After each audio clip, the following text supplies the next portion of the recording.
नमस्कार, सत श्री अकाल, अस्सलाम वालेकुम और हर हर महादेव। मैं नीतीश नंदनी बेसिक शिक्षा के इस ऑनलाइन परिवार में आपका स्वागत करता हूं। तो कैसे हैं आप सब लोग और कैसा रहा आपका बीता हुआ कल?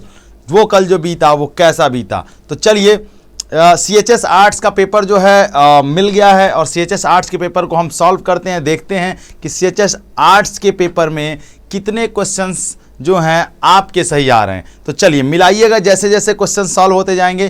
पहले प्रश्नों से शुरू करते हैं। पहला प्रश्न क्या है कि रियो डी जेनेरियो पृथ्वी सम्मेलन किस वर्ष आयोजित किया गया, यानी Rio de Janeiro earth summit was held in the year, किस ईयर में आयोजित किया गया है? तो 1992 में। किस ईयर में आयोजित किया गया है? 1992 में। ठीक है, अगले प्रश्न पे बढ़ेंगे तो क्या है, कर्नाटक में कुंद्रे का अर्थ क्या होता है? ठीक है, कह रहा है कि कुंद्रे इज अ कर्नाटक मीन्स, तो कुंद्रे का अर्थ होता है घोड़ा। कर्नाटक में कुंद्रे का अर्थ क्या होता है? घोड़ा होता है। आगे बढ़ेंगे। तीसरा प्रश्न क्या पूछा है कि भारत के पास किसका दूसरा सबसे बड़ा नेटवर्क है? रेलवे का, सड़क का, जलमार्ग का या वायुयान का? यानी India has the second largest network. तो किसका सेकंड लार्जेस्ट नेटवर्क है? तो वो है भैया सड़कों का। किसका है? सड़कों का सेकंड लार्जेस्ट नेटवर्क है। ठीक है, अगला देखेंगे तो कह रहे हैं which statement is not true about the mica, यानी कि अभ्रक। अभ्रक के बारे में कौन सा कथन सत्य नहीं है? अभ्रक प्लेटों या पत्तियों की श्रृंखला से बना होता है। अभ्रक स्पष्ट काला, हरा, लाल, पीला और भूरा हो सकता है। अभ्रक एक खनिज है या अभ्रक आसानी से पतली चादर में नहीं टूट सकता। तो चौथा प्रश्न जो है इसमें पूछ रहा है कौन सा गलत नहीं है, इसको थोड़ा ध्यान देना होगा।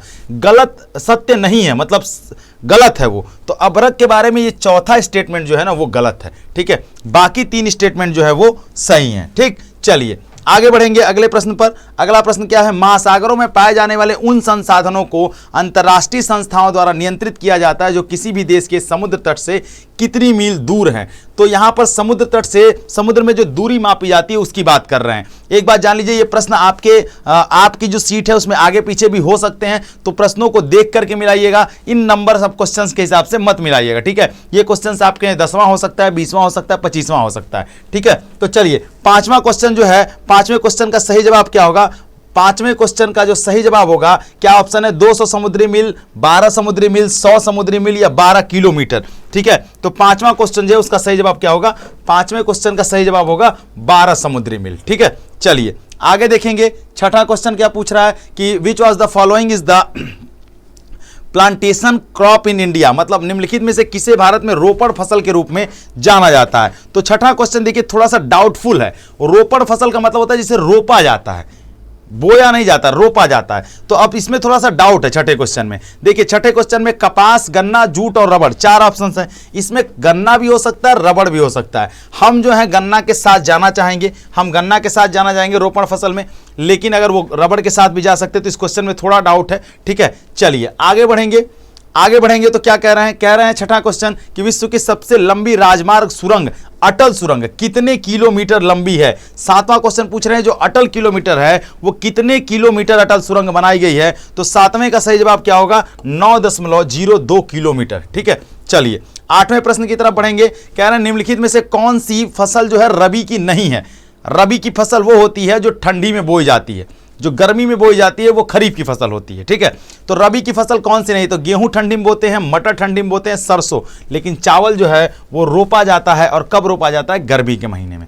ठीक है, नौवां क्वेश्चन है। नौवां क्वेश्चन क्या है? जोवाई और चेरापूंजी में कोयले का खनन परिवार के सदस्य द्वारा लंबी सकरी सुरंगों के रूप में किया जाता है, इसे किस रूप में जाना जाता है? तो नौवें क्वेश्चन को पूछ रहा है किस रूप में हम जानते हैं, तो इसको कहते हैं रैट होल खनन। क्या कहते हैं? रैट होल खनन। ठीक है, चूहे की तरह उसको खोदा जाता है सुरंगों को। ठीक, आगे क्या कह रहे हैं? 10वां क्वेश्चन। 10वां क्वेश्चन कह रहे हैं 1 टन स्टील बनाने के लिए लगभग कितने किलोग्राम मैग्नीज की आवश्यकता होती है? यानी कि अगर आपको 1 टन स्टील मैन्युफैक्चर करना हो तो कितने किलोमीटर की मैग्नीज जो है आपको चाहिए, तब आप जो हैं बना पाएंगे? तो 10वें का जो सही जवाब होगा वो होगा 10 किलोमीटर। ठीक है, चलिए आगे बढ़ेंगे 11 प्रश्न पर।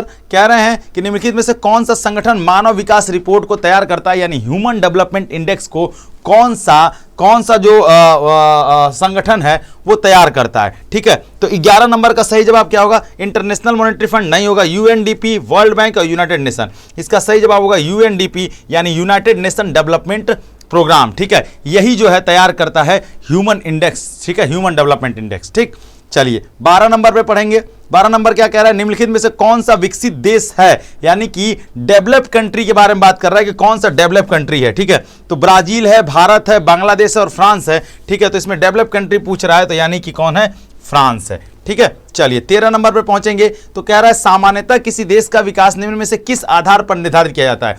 कोई देश डेवलप हो, कितना डेवलप है, डेवलपमेंट है, डेवलप्ड कंट्री है या अंडर डेवलपमेंट है, ये आप कैसे जानेंगे, कैसे मापेंगे कि कोई देश कितना विकसित है। तो चलिए, प्रति व्यक्ति आय, औसत साक्षरता दर, लोगों की स्वास्थ्य स्थिति, यानी आप हेल्थ को भी देखते हैं, आप इनकम को भी देखते हैं और लिटरेसी को भी देखते हैं, यानी इसका सही जवाब क्या होगा, ये सभी। ठीक है, 14 नंबर प्रश्न की तरफ बढ़ते हैं। क्या कह रहे हैं, भारत में कौन सा क्षेत्रक सबसे अधिक रोजगार देता है, सबसे अधिक एम्प्लॉयमेंट जो है कौन जनरेट करता है, प्राथमिक क्षेत्रक, द्वितीयक क्षेत्रक, तृतीयक क्षेत्रक या इनमें से कोई नहीं। तो 14 का सही जवाब क्या हो जाएगा, प्राथमिक क्षेत्रक। प्राथमिक क्षेत्रक में बेसिकली एग्रीकल्चर आता है। ठीक है, चलिए आगे बढ़ेंगे। 15वां कह रहे हैं कि निम्नलिखित में से कौन सा भारत में गेहूं का सबसे बड़ा उत्पादक है, कहां पर सबसे ज्यादा व्हीट का प्रोडक्शन होता है, सबसे ज्यादा प्रोड्यूसर है व्हीट का।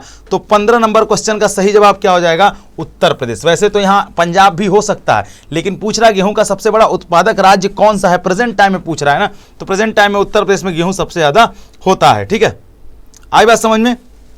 चलिए आगे बढ़ेंगे। 16 नंबर क्वेश्चन देखेंगे, किस वर्ष महात्मा गांधी राष्ट्रीय ग्रामीण रोजगार गारंटी एक्ट, इसे हम लोग क्या कहते हैं, मनरेगा, इसे हम लोग मनरेगा के नाम से जानते हैं। ठीक है, कह रहे हैं कि मनरेगा जो पहले नरेगा था, बाद में इसका नाम मनरेगा कर दिया गया।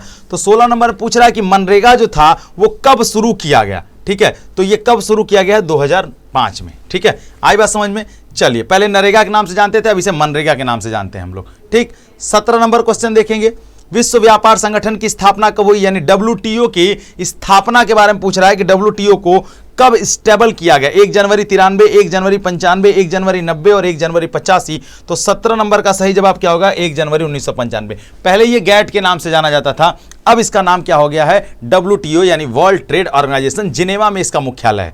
ठीक है, चलिए 18 नंबर क्वेश्चन देखते हैं, निम्नलिखित में से उत्पादन का साधन क्या है। ठीक है, मतलब कह रहे हैं प्रोडक्शन का मतलब क्या चीज है जो प्रोडक्शन को बढ़ावा देता है। ठीक है, पूंजी, लाभ, सेवा या कर। तो 18 नंबर का सही जवाब क्या हो जाएगा, पूंजी। पैसा रहेगा तो आप प्रोडक्शन को आगे बढ़ा सकते हैं। ठीक है, 19 नंबर क्वेश्चन देखेंगे, 2023 के वैश्विक खुशहाली सूचकांक के अनुसार भारत का रैंक क्या है, यानी what is India's rank in the world happiness index 2023। तो चलिए 19 नंबर का सही जवाब देखेंगे क्या होगा, 19 नंबर का सही जवाब होगा 126। 19 नंबर प्रश्न अगर हम देखेंगे तो क्या होगा, इसका सही जवाब 126वें नंबर पर भारत है। ठीक है, चलिए 20 नंबर क्वेश्चन देखते हैं क्या कह रहे हैं, भारत में उपभोक्ता संरक्षण अधिनियम कब पारित हुआ। ठीक है, तो भारत में उपभोक्ता संरक्षण अधिनियम कब पारित हुआ है, 1982, 1984, 1985 या 1986। तो 20वें का सही जवाब क्या हो जाएगा, 1986। ठीक है, चलिए आगे बढ़ते हैं। 21 नंबर प्रश्न, मुद्रा के बारे में निम्नलिखित में से कौन सा कथन सत्य है, मुद्रा आपको प्रदूषण मुक्त वातावरण नहीं खरीद सकता, यह एक सुनिश्चित कर नहीं सकता कि आपको मिलावट रहित दवाएं मिलेंगी, मुद्रा भी आपको संक्रामक रोग से नहीं बचा पाएगा, या उपरोक्त सभी। तो सही बात है भैया, मुद्रा के बारे में पूछ रहा है कि कौन सा कथन सत्य नहीं है।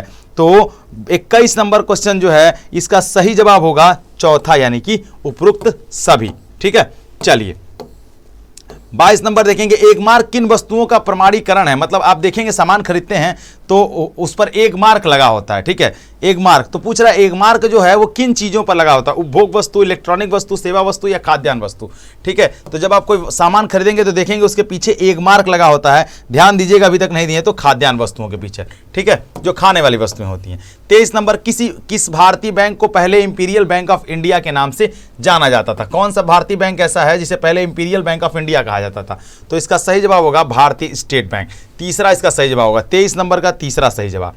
24 देखें, 24 कह रहा है वर्तमान में से किस राज्य की प्रति व्यक्ति आय सर्वाधिक है, हरियाणा, बिहार या राजस्थान या मेघालय। पर कैपिटा इनकम पूछ रहा है 24 नंबर में कि किसका सबसे ज्यादा है, तो वो है भैया हरियाणा। हरियाणा के लोग जो हैं उनकी प्रति व्यक्ति आय जो है वो सबसे अधिक है। ठीक है, चलिए 25 नंबर क्वेश्चन, सतत विकास की व्याख्या सर्वप्रथम कहां की गई थी, विश्व विकास रिपोर्ट में, प्रथम पृथ्वी शिखर सम्मेलन रिपोर्ट में, बटलैंड आयोग में या मानव विकास रिपोर्ट में। तो जो सतत विकास की व्याख्या है, यानी कि सस्टेनेबल डेवलपमेंट की व्याख्या जो है वो सबसे पहले कहाँ की गई थी? तो सबसे पहले जो है ब्रटलैंड आयोग की रिपोर्ट में की गई थी। ब्रटलैंड आयोग की जो रिपोर्ट थी उसी में सबसे पहले सस्टेनेबल डेवलपमेंट की बात की गई थी। ठीक है, चलिए 26 नंबर क्वेश्चन देखते हैं, आगे बढ़ते हैं।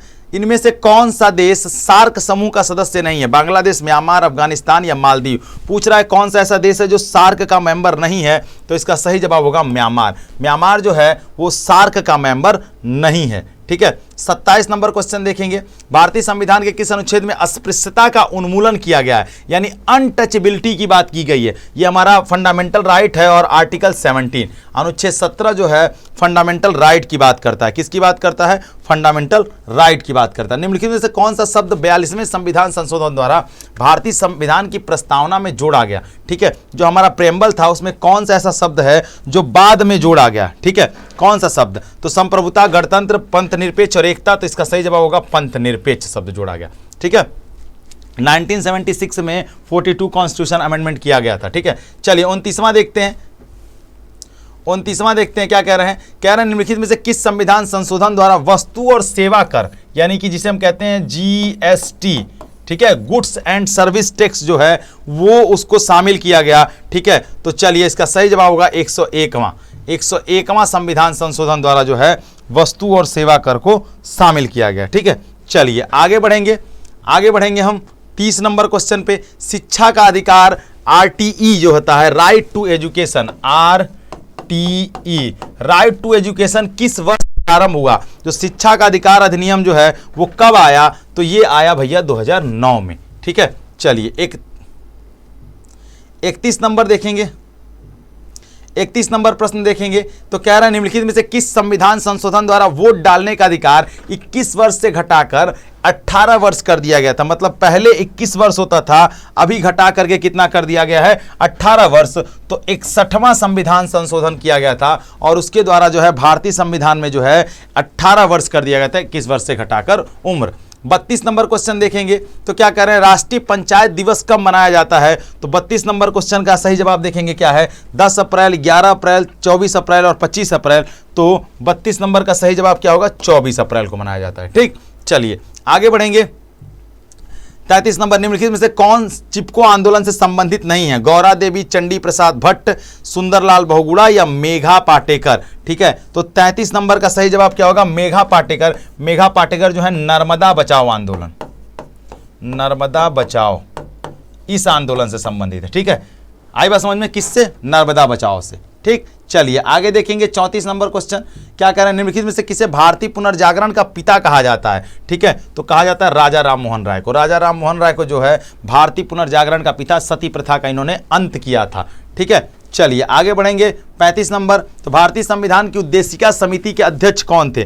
35 नंबर क्वेश्चन में पूछ रहा है उद्देशिका समिति के अध्यक्ष कौन थे, यानी जो हमारे पास ऑब्जेक्टिव रिसोल्यूशन कमेटी थी उसके जो हेड कौन थे, चेयरमैन कौन थे? तो डॉक्टर राजेंद्र प्रसाद थे। ठीक है, चलिए आगे बढ़ेंगे। 36 नंबर क्वेश्चन, 36 नंबर क्वेश्चन कि संयुक्त राष्ट्र संघ की स्थापना कब हुई? 23 अक्टूबर 45, 24 अक्टूबर 1945, 25 अक्टूबर 1945 या 26 अक्टूबर 1945? तो इसका सही जवाब क्या होगा? 24 अक्टूबर 1945। ठीक है, चलिए 37 नंबर क्वेश्चन देखेंगे। कह रहा है राजनीतिक विज्ञान का जनक यानी पिता किसे कहा जाता है? मतलब फादर ऑफ पॉलिटिकल साइंस। ठीक है, तो 37 नंबर क्वेश्चन देखेंगे कौन है भैया? तो अरस्तु को कहा जाता है। ठीक है, चलिए आगे बढ़ेंगे। 38 नंबर क्वेश्चन, भारतीय संविधान के 8वीं अनुसूची में कितनी भाषाओं को मान्यता दी गई है? यानी हमारे कॉन्स्टिट्यूशन में जो है 8th शेड्यूल में 22 लैंग्वेजेस हैं जिनको जो ऑफिशियल लैंग्वेज कहा जाता है। ठीक है, भारतीय क्या कहते हैं उन्हें? ऑफिशियल लैंग्वेज या फिर क्या कहते हैं उसे? राजकीय भाषा कहा जाता है। राष्ट्रीय भाषा हमारे देश में नहीं होती है, राजकीय भाषा होती है। ठीक है, जैसे कि लास्ट में जोड़ी गई थी बोडो, डोंगरी, संथाली और मैथिली, ये 4 भाषाएं 2003 में जोड़ी गई थी।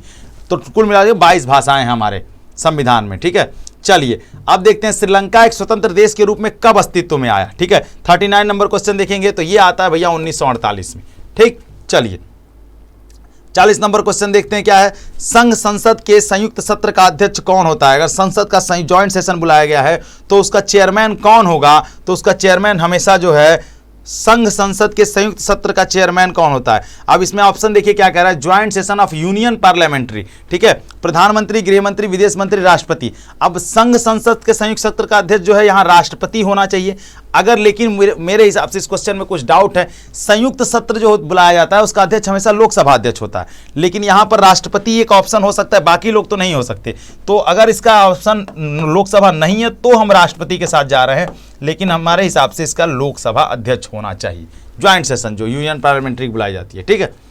चलिए आगे देखेंगे 41 number question, PSLV C45 mission कब लॉन्च किया गया? ठीक है, तो 41 नंबर क्वेश्चन देखेंगे तो 41 का जवाब होगा 1 अप्रैल 2019 को, ठीक है। चलिए आगे बढ़ेंगे, कह रहे हैं कि निम्नलिखित में से किस राष्ट्रीय नेता के जन्मदिन को अंतर्राष्ट्रीय अहिंसा दिवस के रूप में मनाया जाता है? 42 नंबर क्वेश्चन देखेंगे तो जवाहरलाल नेहरू, वल्लभ भाई पटेल, रविन्द्रनाथ टैगोर, महात्मा गांधी। आप जानते हैं अहिंसा के पुजारी एक ही लोग थे, महात्मा गांधी, ठीक है। 1 स्कूल 1 IAS, एक स्कूल एक IAS योजना जो है वो किस राज्य सरकार ने शुरू की है? ठीक है, तो चलिए देखिए क्या है, कर्नाटक, उत्तर प्रदेश, केरल और बिहार, तो इसका सही जवाब होगा केरल, ठीक है।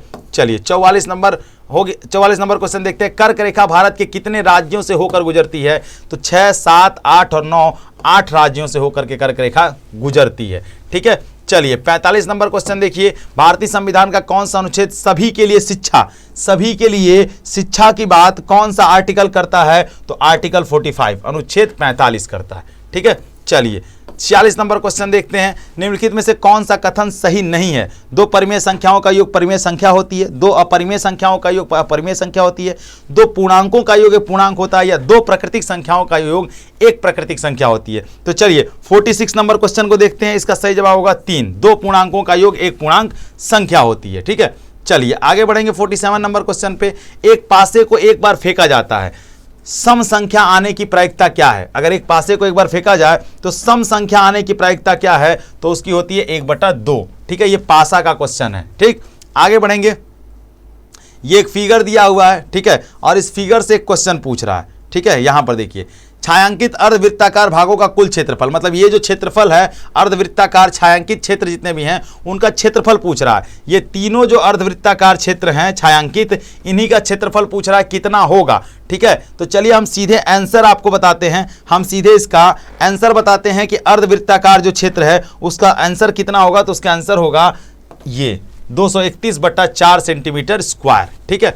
चलिए आगे बढ़ेंगे 49 नंबर क्वेश्चन देखते हैं, 2 अंकों की कुल कितनी संख्याएं हैं जो 3 से भाज्य है? पूछ रहा है 2 अंकों की कुल कितनी संख्याएं हैं जो 3 से भाज्य हैं? तो इसका सही जवाब होगा 30, ठीक है। चलिए 50 नंबर क्वेश्चन देखते हैं, क्या कह रहे हैं, 2 रेखाएं 2x + 3y = 7 तथा 2x + 3y = 10, तो बताइए क्या है? कभी नहीं मिलती हैं, एक बिंदु पर मिलती हैं, 2 बिंदु पर मिलती हैं, या इनमें से कोई नहीं? तो इसका सही जवाब होगा कि वे कभी नहीं मिलती हैं, ठीक है। चलिए आगे बढ़ेंगे 51 नंबर क्वेश्चन, समय की पाबंदी रखने वाले लोग ही जीवन में सफल होते हैं। यहां रेखांकित वाक्यांश क्या है? 51 नंबर क्वेश्चन पूछ रहा है यहां रेखांकित वाक्यांश क्या होगा? तो वो क्या होगा? उपवाक्य होगा। क्या होगा? उपवाक्य होगा। दूसरा 52 नंबर, कमल नयन को देखकर सभी मुग्ध हो जाते हैं। यहां कमल नयन क्या है? कमल नयन क्या है? पूछ रहा है कमल नयन जो शब्द है वो क्या चीज का घोतक है, क्या दिखाता है कमल नयन शब्द, ठीक है। तो कमल नयन शब्द जो है वो पद है, ठीक है। मेरे हिसाब से इसमें देखिए सामासिक पद भी हो सकता है क्योंकि समास को भी दिखा रहा है, ठीक है, लेकिन अभी यहां पर हम लोग पद के साथ ही जाएंगे, ठीक। चलिए यह किताब नई है, यहां यह क्या है? यह किताब एक नई किताब है, तो यहां यह क्या है? तो 53 नंबर क्वेश्चन देखेंगे कि पूछ रहा है यह क्या है? तो यह जो होती है वो एक सर्वनामिक विशेषण है, यह जो है एक सर्वनामिक विशेषण है, ठीक है। चलिए घर घर में समास है, ठीक है, घर घर में समास है, मतलब जो घर घर शब्द है पूछ रहा है इसमें कौन सा समास है? अव्ययी भाव है, द्वंद्व है, तत्पुरुष है या द्विगु है? तो 54 नंबर क्वेश्चन में आप जाएंगे तो इसका सही जवाब क्या होगा? 54 नंबर क्वेश्चन में घर घर पूछ रहा है, ध्यान से समझेंगे तो अव्ययी भाव, द्वंद्व, द्विगु या तत्पुरुष, ठीक है। तो अव्ययी भाव, द्वंद्व, द्विगु या तत्पुरुष, इसमें से थोड़ा सा समझने लायक यहां क्वेश्चन है, घर घर पूछ रहा है, ठीक है। अव्ययी भाव हो जाएगा,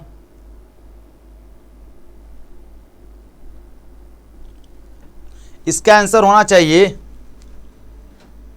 द्वंद्व, ठीक है, इसका आंसर द्वंद्व होना चाहिए, ठीक है। चलिए इस क्वेश्चन में कुछ डाउट लग रहा है थोड़ा सा, तो हो सकता है इसको नहीं होगा, तो जैसे देखिए क्या आंसर आता है। मेरे हिसाब से इसका द्वंद्व होना चाहिए आंसर, ठीक है। चलिए इनमें से कौन सा भक्तिकालीन कवि है, जायसी, मतीराम, चिंतामणि या बिहारी। पूछ रहे हैं भक्ति काल के कौन से कवि हैं इसमें से, तो इसमें से जायसी जो हैं, मलिक मोहम्मद जायसी भक्ति काल के कवि हैं, ठीक है।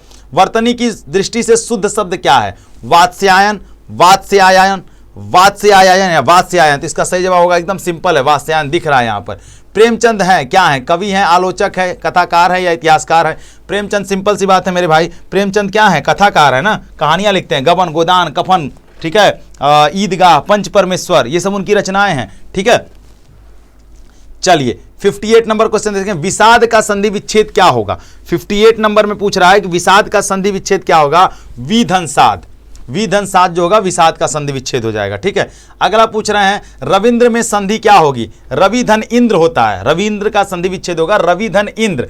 ई धन ई आ रहा है, तो दीर्घ होगा कि गुण होगा कि वृद्धि होगी कि यण होगा। तो 59 नंबर क्वेश्चन में हम जाएंगे तो दीर्घ संधि। क्यों आ रहा है, क्योंकि ई और ई रवि ई और इंद्र, ई और ई मिलकर के क्या होते हैं, बड़ा ई बन जाते हैं, इसलिए यहां दीर्घ संधि होगी, ठीक है। तत्पुरुष समास का उदाहरण क्या है, माता पिता, अमंग, कठफोड़वा या कापुरुष, ठीक है। 60 नंबर क्वेश्चन का सही जवाब क्या होगा, कठफोड़वा, ठीक है। ये क्या हो जाएगा, काठ को फोड़ने वाला। जब आप तत्पुरुष पढ़ते हैं, कर्ता ने कर्म को करण से के द्वारा संप्रदान के लिए, आपादान से अलग होने के लिए, तो वहां पर क्या है, काठ को फोड़ने वाला, ठीक है। तो काठ मतलब लकड़ी को जो फोड़ता है वो कठफोड़वा कहलाता है, ठीक है।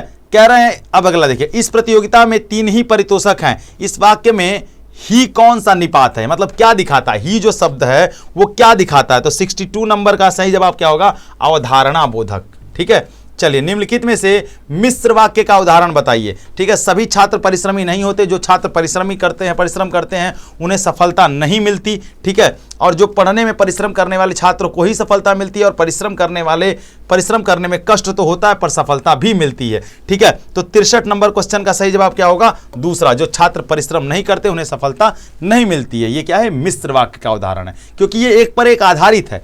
कबीरदास की कविता की भाषा कही जाती है सदुक्कड़ी, साधु भाषा, भुजक्कड़ी या लोक भाषा। तो कबीरदास के बारे में अगर कहा जाए तो कबीरदास के बारे में सिर्फ इतना जाने कि उनकी भाषा जो थी वो सदुक्कड़ी भाषा थी, ठीक है।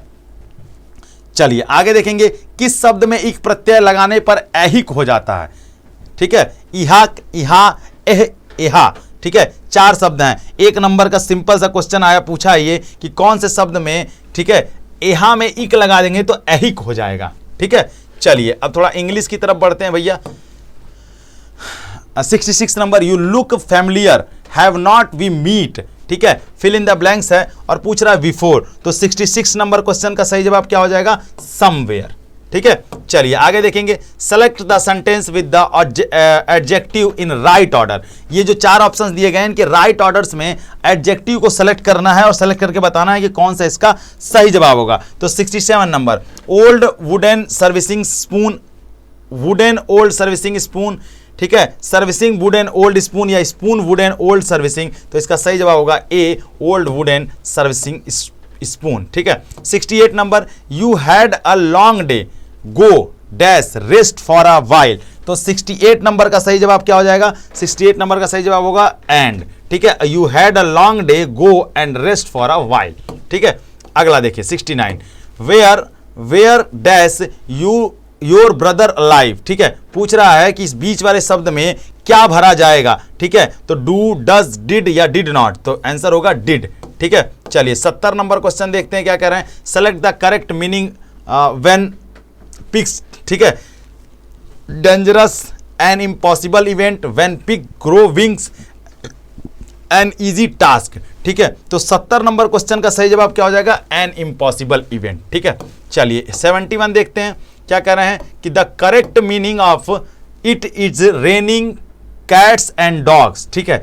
4 ऑप्शंस हैं आपके सामने, dogs chasing cat, cat and dogs stuck in rain, ठीक है, रेनिंग हैविली या फिर चौथा ऑप्शन रेनफॉल, ठीक है। तो 71 नंबर क्वेश्चन का सही जवाब क्या हो जाएगा, रेनिंग हैविली, ठीक है।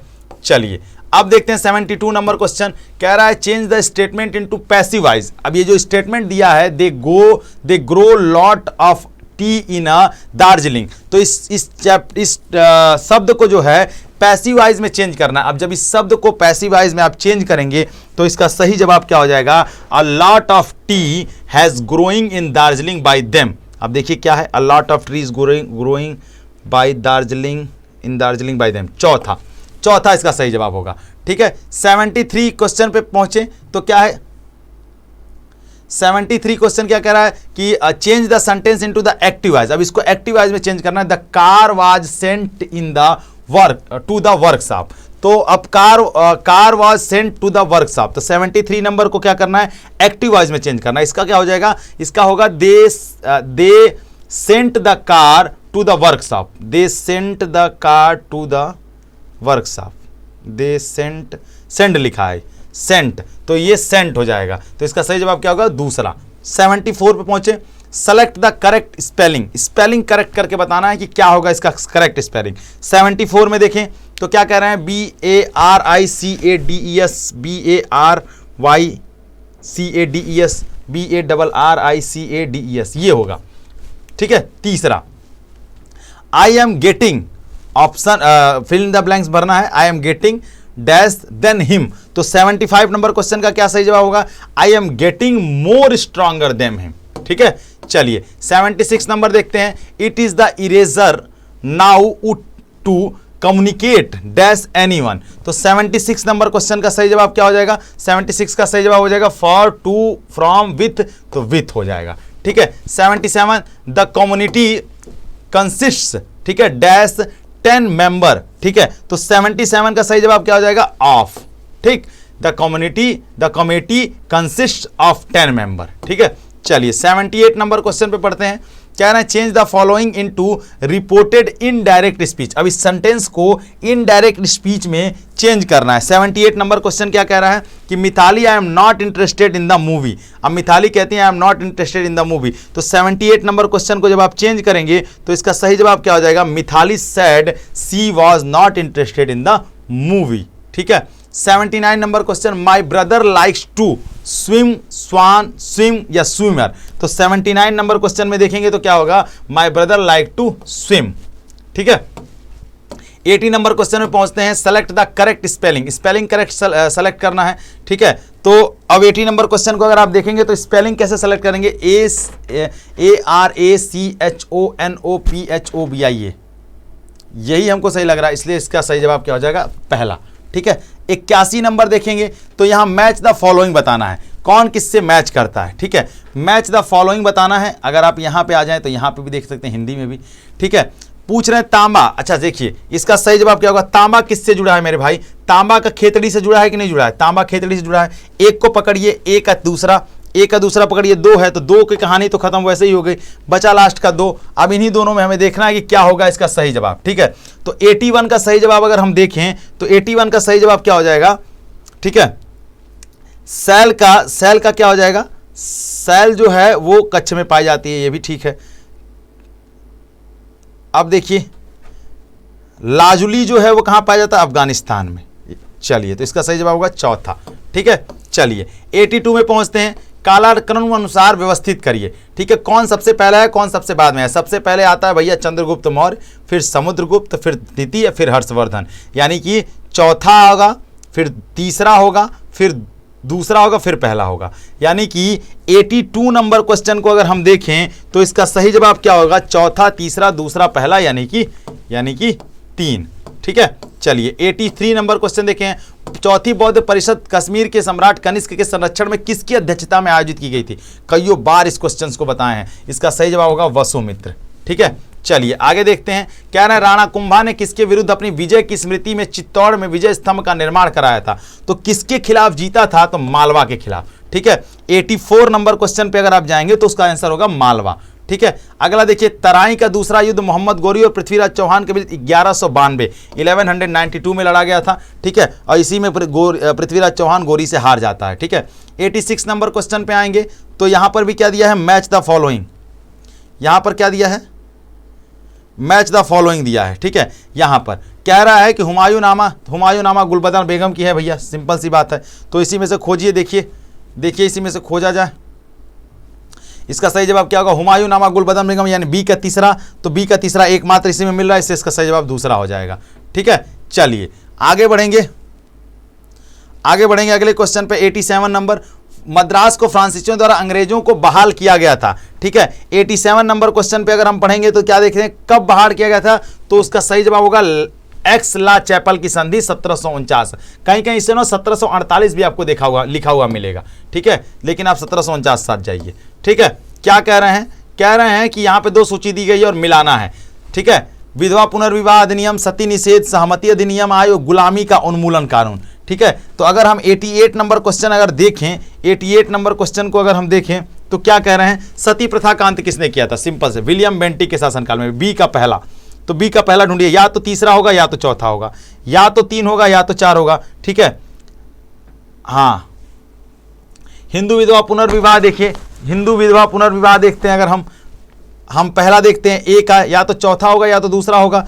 चौथा अगर देखें तो डलहौजी है, दूसरा देखें तो कैनिंग है। ठीक है, तो मेरे हिसाब से इसका सही जवाब क्या होगा? इसका सही जवाब होगा डलहौजी, यानी कि 3 हो जाएगा। ठीक है, चलिए 89 नंबर क्वेश्चन देखते हैं। पूर्ण स्वराज का संकल्प किस अधिवेशन में? अरे लाहौर अधिवेशन 1929, भूल गए? 1929 लाहौर, पंडित जवाहरलाल नेहरू अध्यक्ष थे उसके। ठीक है, 1930 में दलित वर्ग संघ की स्थापना किसने की थी? एक ही आदमी है जो दलितों की अगुवाई कर रहे थे, डॉक्टर BR अम्बेडकर। ठीक है, 91 12 मार्च 1930 को महात्मा गांधी ने अपना प्रसिद्ध नमक सत्याग्रह या नमक कानून जो है वो कहाँ से, नमक कानून कहाँ से शुरू किया था? तो शुरू साबरमती से कहाँ जाना था? डांडी तक जाना था। ठीक है, चलिए आगे देखेंगे। भारत में ब्रिटिश सरकार द्वारा वर्नाकुलर प्रेस एक्ट क्यों पारित किया गया? ठीक है, कह रहे हैं कि वर्नाकुलर प्रेस एक्ट जो है 92 नंबर क्यों पारित किया गया? तो 92 का सही जवाब देखिए क्या कह रहे हैं। कह रहे हैं कि स्थानीय भाषाओं को बढ़ावा देने के लिए वर्नाकुलर एक्ट पारित किया गया। नहीं, ब्रिटिश सरकार द्वारा इसलिए वर्नाकुलर एक्ट पारित किया गया क्योंकि स्थानीय भाषा में समाचार मुख्य रूप से राष्ट्रवादी हो रहे थे, हम लोग उनकी बुराइयां कर रहे थे, इसीलिए उन्होंने वर्नाकुलर प्रेस एक्ट ले आकर हमारे प्रेस पर प्रतिबंध लगा दिया। ठीक है, 93 नंबर क्वेश्चन देखिए क्या कह रहे हैं। फ्रांसीसी क्रांति के बारे में कौन सा कथन सही नहीं है? 4 ऑप्शंस दिए हुए हैं। ठीक है, और यहाँ पर 2 ऑप्शन, चार यहाँ दिए हुए हैं, इनमें से 2 कोई सही है। ठीक है, तो चलिए हम लोग देखेंगे 93 नंबर क्वेश्चन को। 93 नंबर क्वेश्चन का सही जवाब देखिए, एक बात हम बता देते हैं। ठीक है, फ्रांसीसी क्रांति की समाप्ति के बाद यह घोषणा की गई कि जनता को अब से राष्ट्र का गठन करेगी और इसकी नीति को आकार देगी। सही है। फ्रांस में एक संवैधानिक राजतंत्र होगा। नहीं, गलत है। फ्रांस में आंतरिक सीमा शुल्क बकाया राशि का प्रभाव जारी रहेगा। ये भी सही नहीं है। सभी नागरिकों के लिए एक समान कानून बनाने के लिए ये सही है। तो इसका सही जवाब क्या होगा? तीसरा। ठीक है, चलिए आगे बढ़ेंगे 94 नंबर क्वेश्चन पे। तो 94 नंबर क्वेश्चन क्या करता है? ब्रिटेन में राष्ट्र राज्य के निर्माण में कौन सा कारक था? तो 94 नंबर क्वेश्चन की तरफ अगर हम बढ़े तो क्या कह रहे हैं? कह रहे हैं कि 1600 ब्रिटेन में एक राष्ट्रीय राज्य का गठन अचानक हुआ। गलत है। 1688 में ब्रिटेन के राजशाही ने अंग्रेजी संसद से सत्ता हथिया ली थी। ये भी गलत है। संसद ने रक्तहीन क्रांति के माध्यम से, ये सही है। ब्रिटेन की जो क्रांति थी ना, इंग्लैंड की क्रांति को रक्तहीन क्रांति, ठीक है, बिना रक्त बहाए गुलाबी क्रांति, नहीं सॉरी, रक्तहीन क्रांति कहते हैं, सफेद क्रांति भी कहते हैं उसको। ठीक है, बिना रक्त बहाए सत्ता को हस्तांतरित कर दिया गया था। ठीक है, चलिए आगे बढ़ेंगे 95 नंबर क्वेश्चन पे। तो कह रहे हैं कि 1871 में जर्मनी का सम्राट किसे घोषित किया गया था? तो वो प्रेसिया के कैसर विलियम प्रथम थे। ठीक है, 95 नंबर क्वेश्चन एक बार फिर से देखेंगे। हाँ, प्रेसिया के कैसर विलियम प्रथम थे। 96 देखें तो निम्नलिखित में से किस राज्य में स्थानीय वनों के तहत सबसे बड़ा क्षेत्र है जो कुल वन क्षेत्र का 75% है? सबसे ज्यादा वन MP में पाए जाते हैं। ठीक है, चलिए स्लैश एंड बर्न कृषि के बारे में सही विकल्प को चुनिए। भारत में इसे जो है झूम खेती कहते हैं, मिल्पा नहीं कहते। मैक्सिको में लद्दाख नहीं कहते, वेनेजुएला में मासलो नहीं कहते, लेकिन ब्राजील में रोका कहते हैं इसे। ये क्या स्थानांतरित कृषि जो होती है उसे ब्राजील में रोका कहा जाता है। ठीक, 98 नंबर क्वेश्चन देखेंगे तो क्या करें? निम्नलिखित में से कौन सा भारत का एकमात्र उद्योग है जो आत्मनिर्भर और मूल्य श्रृंखला में पूर्ण है? ठीक है, तो ये भैया जो है ना कपड़ा उद्योग है, टेक्सटाइल इंडस्ट्री से कहते हैं। इसे क्या कहते हैं? इसे टेक्सटाइल इंडस्ट्रीज कहा जाता है। ठीक है, कपड़ा उद्योग के नाम से जानते हैं। अगला है 99 नंबर क्वेश्चन कि भौतिक, रासायनिक या यांत्रिक प्रक्रियाओं द्वारा जिन संसाधनों का नवीनीकरण या पुनरुत्पादन किया जा सकता है उसे क्या कहा जाता है? तो 99 का सही जवाब होगा पुनः पूर्ति योग्य संसाधन। और लास्ट जो है कह रहे हैं कि मिला, बताइए कौन सा सुमेलित नहीं है? तो कार्बेट, जिम कार्बेट, बांधव राष्ट्रीय उद्यान, मानस टाइगर या सस्त्रिका। तो बांधव राष्ट्रीय उद्यान MP में है। ठीक है, बांधव राष्ट्रीय उद्यान जो है ये जो है बांधव राष्ट्रीय उद्यान ये MP में है। ठीक है, न कि आंध्र प्रदेश में। तो यही सही है, बाकी सारी गलत है। ठीक है, तो इस तरीके से 100 क्वेश्चन जो हैं हमने आर्ट्स के हल कर लिए। आप इन क्वेश्चंस को अपने में मिला लीजिएगा, अपने में ढूंढ के मिलाइएगा, क्योंकि ये सीट से आपका मैच नहीं करेगा तो ये क्वेश्चंस ऐसे नहीं मैच करेंगे। ठीक है, चलिए, और मिला करके कमेंट सेक्शन में जाकर जरूर बताइएगा कितने क्वेश्चन सही हो रहे हैं। उसके हिसाब से हम कट ऑफ जारी करेंगे, हम बताएंगे कितने क्वेश्चन आ रहे हैं, क्या आ रहे हैं और कितना कट ऑफ जाने की संभावना है। चलिए, तब तक अपना ख्याल रखिएगा, जहां रहिए, जैसे रहिए, स्वस्थ रहिए, मस्त रहिए। और हाँ, सबसे बड़ी बात क्या है, खूब पढ़िए, क्योंकि पढ़ने के अलावा कोई विकल्प नहीं है। तब तक के लिए धन्यवाद। जय हिंद।